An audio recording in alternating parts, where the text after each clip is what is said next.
You've heard the term a jillion times before, Benghazi.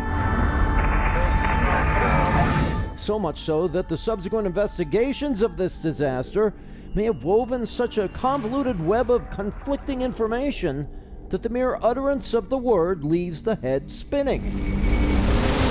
13 hours, the secret soldiers of Benghazi Libyan visa aims to set the record straight. pull over for inspection. In the wake of Colonel Muammar Gaddafi's execution in 2011, the Libyan city was a mess of warring overlords who were armed to the teeth, making it one of the world's most dangerous hotspots. On the night of September 11, 2012, they bared those teeth by attacking an American diplomatic compound. Benghazi is under attack. We need immediate assistance. 2 were killed, including U.S. Ambassador J. Christopher Stevens. Yet this attack was only the beginning of a micro-battle that would rage on for 13 hours. Let's go! We gotta move! And take the lives of an additional 2 men. Hey, we're coming in. We're on property. They were part of a troop of highly armed and qualified CIA contractors who stood at the ready only a mile away, yet were issued an order. Stand down! In fact, in the explosive hours that followed, they found themselves castaways in a firefight with the locals, all but ignored by our military forces. Are we expecting any friendlies? I am not aware of any friendlies. Let them come. Now, director Michael Bay tells the tale of the Battle of Benghazi from the eyes of the men who were there. Yes, that Michael Bay. He of Transformers and Miami Vice fame. Now, I spoke with the actual CIA contractors who were there neck deep in battle. Mark Geist, John Teagan, and Chris Peranto.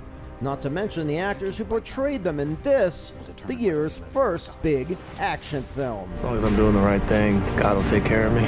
If you don't send air support, Americans are going to die, including the one talking to you right now. You know, I've heard the term Benghazi so many times, and we've seen so many investigations on it and interviews about it, and it turns into sort of miasma of a gray area, and that I sort of lose sight of what happened. It becomes this big, complex web of things, and I think the movie kind of boiled it down nicely and encapsulated it. Yeah. Tim, that was a large part of the reason why this film was done?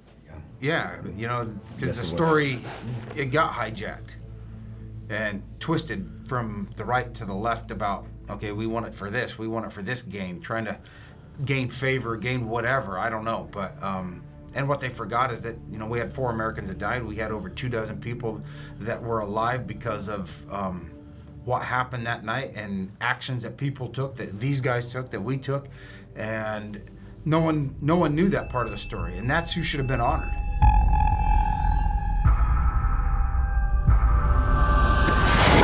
Congratulations on the film. I saw it last night. Thank you so much. And I found myself getting lost in the film and watching it sort of as an action film. And it is obviously an action film, but you kind of have to slap yourself now and again and say to yourself, you know, this actually happened. Do you think if people go into it and look at it as a straight-up action film, is it sort of doing the guys that were there sort of a disservice? That's an interesting thought. I never thought about that. I hope not.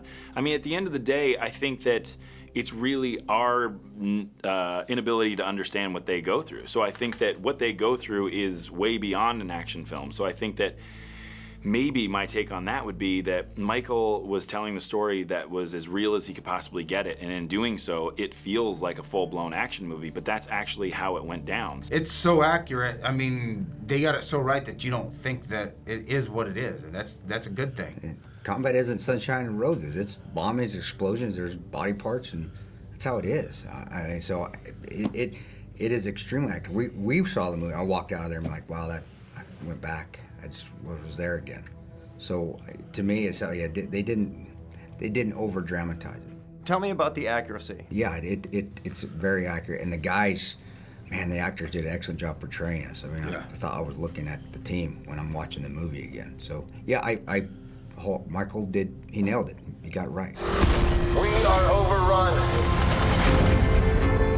State's under attack. Let's go, man. State's under attack. Let's go! We gotta move! If you do not get here soon, we are all gonna die. You have a U.S. ambassador at risk. The ambassador is in his safe haven. You're not the first responders. You're the last resort. You will wait. Yeah, we're going into an election year, and this is obviously going to be a huge rallying point. This is going to come up over and over and over again. How do you feel about that? We can't do anything about it. Yeah, we're telling the truth. We got the story out there of what took place on the ground. It's an apolitical movie. It's an apolitical book. We can't do anything about that. All we can do is keep telling the truth of what took place that night and doing our best to show 13 hours and show the battle of Benghazi is an inspirational. I think they've stolen the word and they've corrupted it for their own personal gains. Everybody. Right, left, everybody. And our job is to take the politics out of it. How did you feel about that line from the famous quote from Hillary Clinton? Was it people walking around looking to kill Americans? What difference could it possibly make now? Wow, I don't know how I feel about that quote. I mean, we can actually see the difference that it made there that night as far as the difference these guys made in protecting these people. So the difference is huge. I mean, the difference between had they gone and had they not gone would have been potentially horrific in a whole new way. More people would have lost their lives. So to me, it's the biggest difference that these guys made that night in choosing to go in and fight. It makes a difference because you do have to honor what the sacrifices were made that night. Anytime in combat, anytime people die for their country and die giving up their lives for others, it does make a difference. I think when people leave this movie, there's information that I wasn't aware of. I think a lot of people weren't aware of. These are the facts as told by the men that were there. It's an inspirational moment. It's an inspirational situation because it shows people how to overcome adversity and to have faith in not only yourselves but also faith in God.